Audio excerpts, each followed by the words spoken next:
Bonjour à toutes et à tous, c'est Hermès, j'espère que vous allez bien, j'espère que vous avez apprécié la vidéo d'hier. Aujourd'hui, on fera un tour d'horizon sur ce que nous propose l'action de prix de Bitcoin, notamment d'un point de vue technique, mais également d'un point de vue émotionnel. On parlera de résistance émotionnelle qui sont très éloignées de l'action de prix actuelle. Ça me donnerait une parfaite transition avec ce qui est en train de se passer sur les ETF et honnêtement, les holders court terme de Bitcoin. Je vous ai préparé quelques petites choses à regarder. On est proche du gap au niveau de Ethereum et également dans la même logique que Ethereum. On va se retrouver dans une situation assez particulière puisqu'on se retrouve très exactement sur un point clé depuis 9 ans par rapport à la détention de Ethereum sur les différents échangeurs centralisés. Ça fait 9 ans qu'on ne l'avait pas remarqué. Certains nous vendront un choc d'offres. Bah, personnellement, je le joue, hein, il est complètement possible ce choc d'offres. Ça fait des mois, peut-être des années qu'on en parle et on fera un petit tour du côté de Wall Street. Combien détiennent-ils de Bitcoin? C'est assez éloigné de ce que j'avais imaginé depuis le 16 janvier 2024 sur l'acceptation des ETF au comptant Bitcoin. On en parlera juste après. On n'aura pas le temps de faire au niveau de la taxe 51. J'ai eu plusieurs commentaires dans ce sens-là, Cubic sur Monero et encore sur Dogecoin, la nouvelle cible, notamment de Ripple, en danger par rapport à un rapport de Kaito. Donc, on le fera plutôt demain sur le top crypto. Donc, on parlera de Monero, Doge, Cubic, Ripple. Donc, si vous avez deux, peut-être trois crypto-monnaies que vous voulez qu'on aborde sur la chaîne des rois du Bitcoin, avec grand plaisir, je les sélectionnerai. Vous me les mettez dans les commentaires. Avec grand plaisir. Faire une analyse technique fondamentale, on se fera un plaisir de le faire demain. Pour l'heure, on parle de tout ça et on commence maintenant.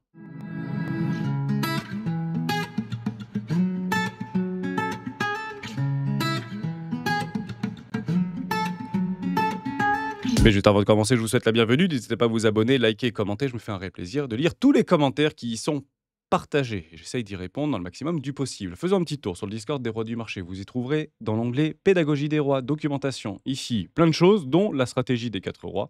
Vous pouvez la télécharger, c'est complètement gratuit. J'utilise depuis plusieurs années, que ce soit sur les marchés traditionnels ou cryptographiques. Et ça m'offre d'excellents résultats sur mes investissements court, moyen, long terme et très long terme. On fait un petit tour du côté de Marstouf. Toujours sympa de ces petits partages quotidiens vis-à-vis de l'order flow. Bon, il semblerait que les whales tiennent ce marché. Donc, autant qu'elles tiennent le marché, c'est très positif. C'est plutôt les petites crevettes, les plus petits portefeuilles qui semblent un petit peu lâchés en sell-off vis-à-vis de cette création de prix. On le voit très bien d'ailleurs par rapport aux détenteurs court terme de Bitcoin qui sont rentrés en net vendeur. Ça, c'est assez intéressant puisque généralement, quand on passe net vendeur, on peut observer des rebonds assez puissants. On est toujours dans un range, on l'avait vu avec Géo, notamment vendredi, quand la Chikou est passée dans les prix, notamment sur une time frame de référence en journalière. Donc, ça va un petit peu avoir de volatilité. On a l'habitude de ça. Prenons notre balle en patience. On va faire un petit tour du côté de tout ce qu'on est en train d'observer, notamment vis-à-vis de ces trendlines. Bon, on l'a cassé cette trendline. Pullback, bon, chirurgical, puis nouvelle dégradation, nouveau point bas. On est sur un POC de liquidité ici. On l'a fait avec deux candidats consécutifs. Vous avez 90% de chance d'aller visiter le bas de ce range aux 111 120 dollars à peu près dans des trous de volume profile. Donc, vous avez une résistance ici complètement technique sur les 110 000 dollars. Vous voyez qu'on en avait parlé il y a 15 jours. Moi, j'ai bien envie de rentrer dans Bitcoin, mais je pense qu'il y a encore un peu de liquidité à aller chercher et il semblerait qu'on s'y rapproche dangereusement. Est-ce que ça veut dire qu'on y va? Pas du tout. C'est juste une position qu'on pourrait prendre de façon rationnelle sur un premier arrêt d'un précédent flux. Vous avez un deuxième premier arrêt, celui-là il fait un peu plus flipper. Il se trouve très exactement sur les 82 000 dollars. Alors c'est quoi ces 82 000 dollars? Ça fait peur, hein, je peux le comprendre, on n'a clairement pas envie de l'observer. Mais en réalité, c'est complètement possible d'aller le chercher puisque c'est clairement une résistance émotionnelle qu'on peut appeler un support émotionnel très fort. Alors c'est quoi? En fait, c'est 85 000 dollars. On tire la poire en deux, 82 500 dollars. C'est très exactement le prix moyen des détenteurs des ETF au comptant Bitcoin. Ça se trouve aux alentours des 80-85 000 dollars. Je vais vous le montrer juste après. C'est assez sympa d'aller l'observer. Vous avez autre chose, peut-être une fractale qui est en train de se produire. C'est quasiment du copier-coller. Elle sera très probablement plus court terme de ce qu'on avait observé sur les 8 mois, puis 8 mois précédents sur les précédents ranges. C'est on fait une petite latéralisation sur cette trendline baissière. Derrière, prise de liquidité, reprise de liquidité, canaux d'élargissement et potentiellement aller chercher ces 110 000 dollars. On vient de le voir juste avant par rapport à un objectif de liquidité. Donc, c'est le premier support, si vous voulez, qu'on doit observer actuellement. Donc, peut-être qu'on n'a pas encore bottom, c'est à peu près ce que ça veut dire. Je ne sais pas, soit dit en passant, mais il va falloir réagir assez vite et surtout du côté de l'institution. Mais pour l'instant, c'est clairement pas ce qu'on est en train d'observer. Et si on se retrouve un petit peu avant, on se retrouvait exactement ici. À chaque fois qu'on venait travailler ces grosses trendlines, ces gros canaux, je vais enlever ce que je suis en train de vous montrer ici, on faisait exactement la même chose. On fait une latéralisation, puis prise de liquidité. On vient chasser la liquidité juste là. Donc, ça correspondrait à l'heure où je vous parle, les 38 000, à peu près aux 111 000, 110 000 dollars.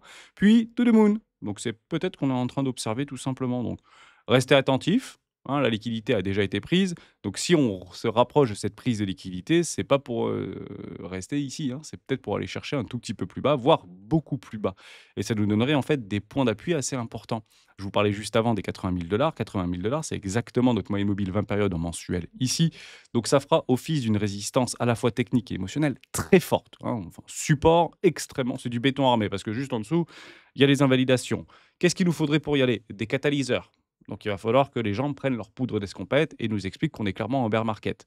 J'ai pas envie d'y aller, on est un petit peu en retard actuellement de la cyclicité. Si on commence à se dégrader aussi fort, ce serait quand même vraiment pénible à observer. Mais malheureusement, moi je fais en fonction de ce que je vois et quand je le vois, on peut faire un petit tour du côté des ETF au comptant Bitcoin, il y a de l'outflow. Donc on voit quelque chose d'assez intéressant sur ces outflows, 54 milliards de dollars de inflow par rapport au plus et au moins depuis le début des ETF au comptant Bitcoin du 16 janvier 2024. Alors ça correspond à quoi ces 54 000 $? Bah, vous l'avez compris, c'est que vous prenez tout simplement les plus et les moins et ça vous donne 54 000 $, 54 milliards de dollars. Or, il y a une information qui nous est toute trouvée. Je ne sais plus où est-ce que je vous l'ai collée. Je vous l'ai mise ici.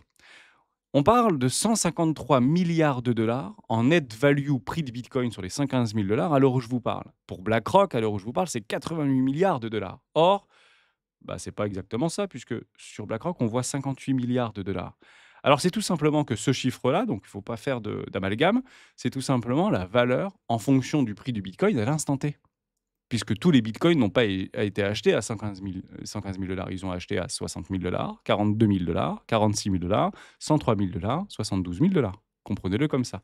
Et également, du côté des ETF au comptant Bitcoin, vous aviez déjà un sacré paquet de Bitcoin qui était détenu par Grayscale. Donc on voit qu'il y en a beaucoup qui sont sortis, qui ont même probablement rotationné, hein, pivoté de Grayscale à BlackRock. On peut éventuellement tenter de retrouver les adresses dans ce sens-là, mais en fait, on s'en fiche complètement. Donc, partez du principe on n'a pas commencé à partir de zéro sur les ETF au comptant Bitcoin. On a commencé avec plusieurs milliers, voire centaines de milliers de Bitcoins. Rappelez-vous que Grayscale détenait, je crois, à ce moment-là, 450 000 Bitcoins. Hein, c'est vraiment important de bien le comprendre. Donc, maintenant qu'on a ça, est-ce qu'on peut trouver un prix moyen de détention des holders de Bitcoin qui ont acheté sur les ETF? Oui, entre 80 000 et 85 000 $. Donc, on passera dans ce qu'on appelle un point d'inversion si Bitcoin arrive entre les 80 et les 85 000 $. C'est le point d'inversion, ça veut dire que 50% des holders de Bitcoin qui sont passés par les ETF, court, moyen, long terme, bah, sont en fait, il y en a la moitié en perte, c'est médian, et la moitié en gain. Et ça, c'est clairement des risques d'évasion assez forts. Si on casse, et c'est bear market, vous l'avez bien compris. Je pense qu'on est encore assez éloigné de cela, puisque on voit du côté des holders très court terme, si on prend le SOPR, bah, on vient juste de rentrer actuellement dans une zone rouge. Cette zone rouge, ça veut dire quoi? Ça veut dire que bah, les holders très court terme vendent à perte. C'est juste ce que ça veut dire.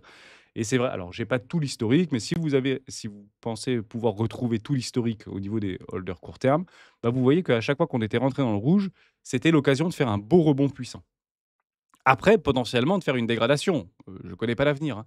Déjà, essayons d'anticiper un mouvement, hein. On va essayer, le premier de le faire, le deuxième, le troisième, le quatrième. Je m'y aventurerai pas, vous le comprenez bien. Donc on avait systématiquement ou quasiment systématiquement observé un rebond assez puissant pour se retrouver dans une zone de rechargement de vente longique et on y est quasiment, hein. Ce serait aux alentours des 120 000 $. Donc on peut se faire un rebond 120 000 $. Ne vous excitez pas sur les 120 000 $. C'est juste la préconisation que je vous donne. Attendez bien une acceptation au-dessus des 125 000 $. Je vous l'avais donné il y a quelques jours en arrière. Cette acceptation sera plutôt positive pour la suite de Bitcoin. Avant cela, on peut ranger, on peut se dégrader, on peut faire des hula hoop, peu importe ce que le marché nous a tout simplement réservé. Est-ce qu'on est en train de sortir de cette traîne? Très probablement que oui. On peut le retrouver juste ici. Alors, je ne sais plus où est-ce qu'elle est ma charte. Je crois qu'elle est par là. On est en train de s'y affranchir. On n'est pas très très loin. Moyenne mobile 50 périodes, on l'a vu juste avant, hein. On est clairement en train de travailler une moyenne mobile 50, donc c'est un bon play pour pouvoir acheter. Et on est sorti. Ah, c'est un peu pénible. Je suis actuellement en hebdomadaire. Il faut absolument qu'on clôture une bougie en hebdomadaire au-dessus des 116 800 $. C'est clairement l'objectif. Pour l'instant, on cale dessus. Donc ça marche bien ces trendlines haussières baissières, hein, je vous le dis en toute franchise. Il y a pas de déséquilibre de marché. Les déséquilibres de marché se trouvent beaucoup plus bas, hein, aux alentours des 103 000 $. Qu'est-ce qu'on prend la prise de liquidité? Bah, en fait, vous avez compris, il y a énormément de strates, il y a énormément de couches de support où des acteurs vont se positionner. C'est maintenant. On est en train de l'observer, moyenne mobile 50, c'est en dessous la prise de liquidité, puis c'est ici sur les 104 000, 103 000 dollars, puis aux alentours des 93 000 dollars, je ne vais pas y revenir, on en a parlé plusieurs fois, puis ici les 83 82 000 dollars à peu près, et après c'est invalidation technique, puisque si on casse le support aux 74 000, c'est fin de partie, hein. On peut partir du principe que on sera dans un bear market, tout rebond, somme confondue, on ne fera pas les 200 000 dollars très probablement. Donc au moins, vous avez quand même un rayonnement assez large entre le court terme, le moyen terme et le long terme sur Bitcoin et les niveaux qu'il faut tout simplement respecter. Et ce qu'on veut observer, bah, c'est une perte de dominance par rapport à Bitcoin et que nos cryptoactifs, si on peut penser encore à être dans un hall season ou qu'on va vivre ce hall season, bah, il faut qu'absolument nos crypto-monnaies préférées ne se dégradent pas d'autant plus ou plus que Bitcoin. Parce que la dominance se passe dans les 2 sens, à la fois à la hausse comme à la baisse. On peut faire un petit tour du côté de Ethereum. J'aime bien également ce qu'il est en train de proposer, puisque beaucoup plus fort et beaucoup plus résilient, on le voit bien, hein, notamment par rapport à l'action de prix. Et on le voit également sur les petits gaps qui se trouvent juste ici. On l'avait vu ensemble, 4100 dollars. Hein, on peut le combler, il n'y a aucun souci avec ça, mais il va falloir vite le rejeter. Et c'est exactement ce qu'on faisait précédemment. Vous voyez, dernière fractale, elle est juste ici. On s'approche de ce gap, et derrière, boum, grosse accélération haussière. Donc c'est exactement ce qu'on veut observer. On peut y être. Peut-être qu'on a bottom, j'en ai pas la moindre idée, peut-être qu'on va venir le combler, mais je veux vraiment une réaction très forte, hein. C'est-à-dire qu'on empile des bougies vertes derrière pour pouvoir s'affranchir de ce niveau de prix un petit peu, agressif émotionnellement. Mais au moins, vous avez tout sous les yeux maintenant. On se fait quelques petites news, puisqu'il y a des trucs très sympas, notamment du côté de Michael Saylor. Ta photo est très, très belle. Ça, c'est quand même un petit peu moins beau. Bon, au moins, il est honnête avec nous, hein. Il poste tout le mec, hein. 51 000 000 $. La semaine dernière, c'était combien? C'était, 109 millions de dollars, un truc comme ça. Qu'est-ce que tu nous fais avec tes 430 bitcoins? Généralement, tu nous mets des placards à un demi-milliard, 1 milliard, et tu nous as même promis 4 milliards de dollars. Donc ils sont où les 4 milliards de dollars là, SLor? Donc il les attend, hein, probablement qu'il est en train de les signer, ça va probablement être fait. Et il semblerait que, bah, du côté de la stratégie Saylor, il y a une forme d'attentisme. Et c'est pas ce qu'on veut voir. Nous, on veut voir du bourrin, hein. C'est absolument ce que j'attends moi personnellement. Donc actuellement, bah, je vais rester attentiste comme la smart money puisque c'est clairement eux qui font la pluie et le beau temps de ce marché. On continue, donc je pense qu'il va les emplâtrer, hein, il y a pas de problème, je pense que tout va repartir. On est assez loin du but et ça me donne une belle transition. Celle-ci, c'est un double effet qui se coule. Vous avez l'exchange reserve, c'est CryptoCount qui nous présente ce graphique. Vous l'avez gratuitement d'ailleurs sur le Twitter de CryptoCount et les ETF qui sont actuellement holdés dans les ETF au comptant. Donc en fait, on voit quelque chose d'assez fou. C'est que vous prenez 2020, le précédent cycle, all-time high. On était également all-time high. On a vu d'ailleurs qu'au niveau des all-time high, c'était très exactement en octobre 2021 où il y avait eu une concentration unique par rapport au téléchargement de l'application Coinbase ou encore Robinhood, parce qu'il y avait aussi Robinhood qui était très fort par rapport au téléchargement. Donc on ne l'a jamais vécu. Le meilleur prix qu'on a, enfin le meilleur téléchargement qu'on a vécu, on l'a vu dans la vidéo d'hier, c'était 7e position et c'était en novembre ou en mars 2024. Donc on est assez équilibré. Il y a tout simplement une rotation entre les échangeurs qui sont offshore la plupart du temps, qui sont moins safe, puisqu'on a vécu FTX ou on a vécu d'autres faillites comme MTGOX pour la première d'entre elles, c'était en 2015. À partir du principe que bah, il y a tout autant de bitcoins qui sont actuellement holdés par les mêmes individus, par les mêmes acteurs du marché. Et on peut partir du principe que actuellement Wall Street détient 3% de la masse de bitcoin, 3% seulement. Donc on peut éventuellement imaginer qu'on est loin d'avoir, entre guillemets, un niveau observé en tant que réserve d'actifs de valeur qui se situe généralement entre 5 et 10%. Donc on est peut-être juste à la moitié du chemin et ça renforce des biais psychologiques par rapport à un double up de prix et un FOMO généralisé qui pourrait nous envoyer sur les 200 000 ou les 250 000 dollars. Je le vise toujours. Par rapport à l'effervescence qu'il y a au niveau de Wall Street par rapport à Bitcoin, en fait, la détention de Bitcoin à Wall Street est très faible. 3%, c'est très faible. Ça reste quelque chose, bien évidemment. C'est plus d'un million de Bitcoin. D'ailleurs, on pourrait le résumer à 1 350 000 Bitcoin. Mais on peut faire beaucoup mieux. Et je pense, encore une fois, qu'on fera beaucoup mieux. Est-ce que j'ai d'autres petites choses à vous montrer? Je pense que oui. On va essayer de le retrouver. Ça, c'est fait. Ça, c'est dit. Ça, c'est dit. Tout est dit actuellement. Je vais juste finir sur un truc. Est-ce que je l'avais ou pas noté?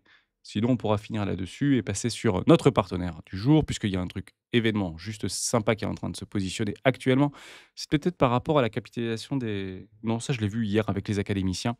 Je ne vais pas le reprendre ici, il se passe strictement rien. Restons là-dessus, comme ça, on aura fait une vidéo relativement courte, mais vous aurez vraiment un échantillon et une panoplie de tout ce qu'on peut attendre actuellement sur Bitcoin. Donc, très attentiste, ça range, pas de problème avec ça. On le verra d'ailleurs avec Géo tout à l'heure à 21 h avec les académiciens. Je vous montre juste au niveau d'Ishimuro Kinkoyo, parce que cette petite fractalité qu'on avait observée très exactement ici est assez similaire de ce qu'on est en train de vivre. Qu'est-ce qu'on avait tagué? Exactement la SSB.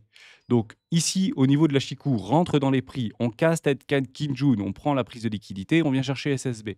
Avant de repartir, bon, bah, on fait exactement la même chose, les volumes restent croissants. Ici, pas de problème avec ça. Chikou rentre dans les prix. Ici, on casse SSB, on casse Chikou, on casse Tenkan et on casse ici, Chikou Span. Derrière, on vient chercher SSA, pourquoi pas aller chercher SSB? Et hop, on se retrouve sur le premier support, le premier niveau, aux alentours des 110 000 $. Ethereum aura gonflé son gap, très probablement en dessous des 4 100 $ et on pourrait repartir et on attendra tout simplement quoi? Sur des plus petites time frames, je vous donne un petit tips, de latéralisation, hein. Si on alors soit on a bottom, tant mieux, moi je suis très content, soit on vient vraiment chercher la liquidité. Derrière, on atteint une petite forme de latéralisation et une reprise. On reviendra sur Kijun, on reviendra sur Tenkan, on reprendra ici au niveau du nuage et hop, on peut repartir tranquillement. C'est ce qu'on faudra tout simplement observer. Ça, on le verra beaucoup plus profondément avec Géo ce soir et je vous résumerai, comme on le fait d'habitude chaque semaine, ce qu'on attend de l'action de prix tout au long de la semaine. Inscrivez-vous sur Bybit, il y a un truc très sympa qui est en train de se produire et c'est réservé pour l'Europe. Donc, je vous le dis, s'il y en a un à faire, c'est clairement celui-là. Vous avez 70 $ à récupérer si vous faites un dépôt de 100 $ en passant par mon lien d'affiliation. Je vous remets tout de suite dans la description. 50 $ supplémentaires. Alors, il y avait un barème à respecter, donc c'est 275 000 $ qui sont partagés. Si vous ne les avez pas récupérés, allez vous inscrire à l'événement avant de déposer. Et derrière, vous êtes éligible à 50 $ supplémentaires, plus ici les 20, plus 10 $ si vous faites d'autres activités. C'est assez simple à faire, il faut les faire, hein. Franchement, ça vous prend 1 heure pour les faire et c'est réglé. C'est les WSOT EU 2025. EU. Donc c'est réservé pour les Européens. C'est-à-dire que les autres ne peuvent pas le faire. Je rappelle que Bybit vient juste de rentrer en Europe. Donc dans 26 jours, ça commence. Si vous en avez un à faire, c'est celui-ci. Moi, je le fais debout sur la table. On crée un salon directement sur le Discord et c'est un super, c'est un super tournoi, c'est un super concours.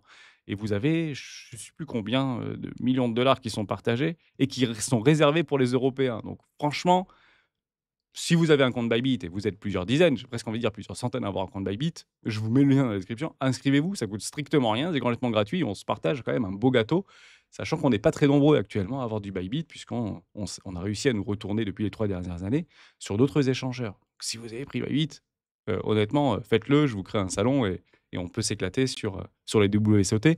Et les WSOT, c'est pas comme les autres échangeurs, c'est pas un tournoi sur les volumes uniquement. C'est un tournoi sur le PNL, c'est un tournoi sur le ROI, c'est un tournoi sur le nombre de participants, c'est un tournoi. Donc, en fait, les montants, on s'en fiche. Si vous êtes bon et si on arrive à avoir un PNL par rapport à notre action de trading, bah, c'est super pertinent. Et j'ai eu une petite note, je ne sais pas si ça va être validé, mais on aura la possibilité d'aller sur les contrats à terme jusqu'à un levier x10 qui ont été validés par Micard. Incroyable. Donc, c'est exactement ce qu'on attendait. Une plateforme centralisée qui fait partie du top 3 mondial, extrêmement liquide, avec des effets de levier régulés. Qu'est-ce qu'on attend de plus?